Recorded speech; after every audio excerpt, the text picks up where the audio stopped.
Ponfetti de Pietri, hanging out with the dew, I suppose.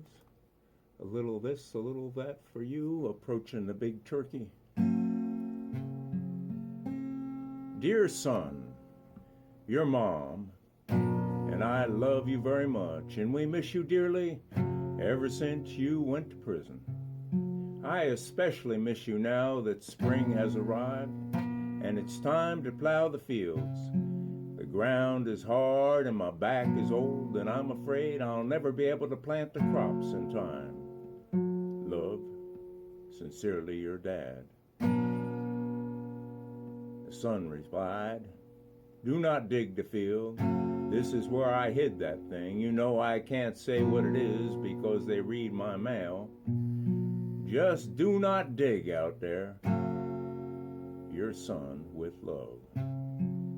Dear son, Dad writes, the crops came out. Yes, sir, indeed. The crops came out okay because the cops came out and dug up my field. They said they were looking for something. Thanks, son. It looks like I'll get the crops planted. Your loving and grateful father. Dag nabbit, and doggone it, yeah, indeed. I got that lonesome feeling deep down in my heart again.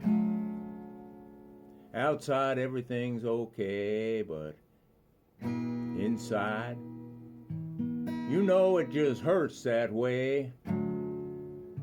I'm happy enough, I suppose, with these teardrops in my eyes, I guess.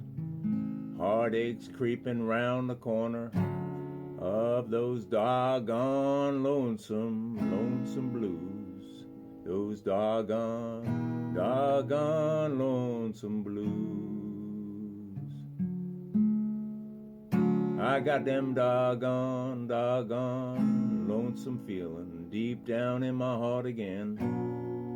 Outside everything looks okay, but inside me it just hurts that way.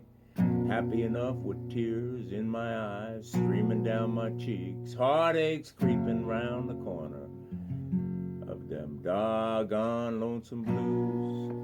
It's the lonely hour of the dog before the midnight breaks, and got them doggone lonesome blues waiting round for me. I'm waiting for the chance to hold you close.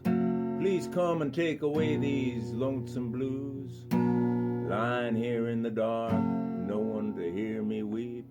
My soul is heavy, my soul is deep, my heart is weak. I don't know what to do.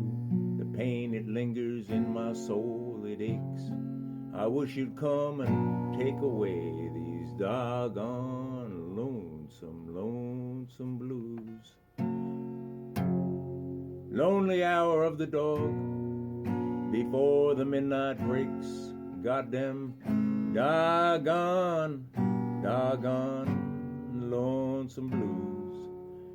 Got them doggone lonesome blues. I'm waiting for the chance to hold you close. Please come and take away these doggone lonesome blues. These doggone lonesome blues.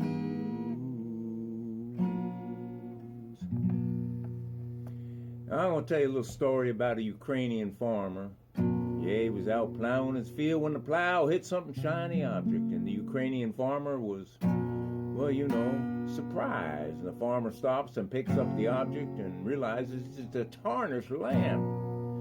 So he gets out his handkerchief and he rubs his hands across it with the rag to wipe away the dust and dirt, and before you know it, dagnabbit, a genie appears, and the genie says, thank you, Mr. Farmer, for releasing me. I think we both know what happens now.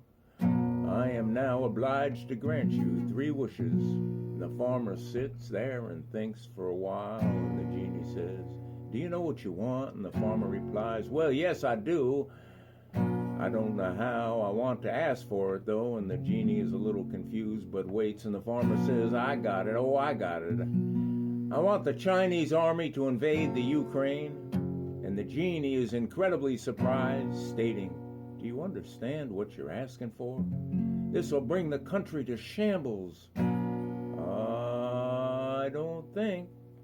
I want the Chinese army to invade Ukraine, the farmer interjects. Your wish is my command, said the genie. Over the horizon, the farmer began to see the black smoke of the convoys, the jet fighters flying overhead, the helicopters are coming close, the tanks are destroying everything in their path. Oh, this is going to be rough, this is going to be tough. You should get to safety, the genie warns. Yes, the genie says with a laugh. You got your wish with a giant grin, and the farmer's just got a smile on his face as he enters the shelter of his root cellar and waits for the commotion to die down.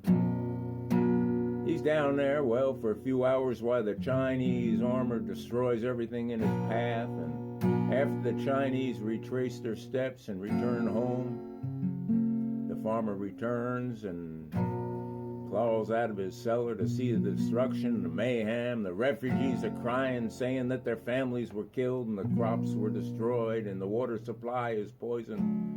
They don't know what to do, and the farmer's laughing hysterically, and the refugees assume he's gone totally plumb mad, unaware that the farmer was responsible for this destruction. And after they leave, the farmer rubs the lamp again, and the genie appears. I wish you'd do it again. Send the Chinese back, and don't hold back, said the farmer. I don't think it's a good idea, warns the genie. But your wish is my command. The same death, destruction as the Chinese rolls in again, and the farmer is just cracking up with laughter. He can't hold his gut. Just enjoying the show, every moment, every second of it. His country is destroyed and turned into shambles. Genie, for the third wish, let's do it again, let's do it again, the farmer exclaims. Now wait a minute, said the genie. I don't get it. Why do you hate your country so much? Hate my country? Why, I love my country. My country means everything to me, and the farmer shouts with offense. Then why do you want the Chinese to invade the Ukraine if you love the Ukraine so much, asks the genie. And the farmer replies with a smile, you see, in order to invade the Ukraine, China has to go through Russia twice.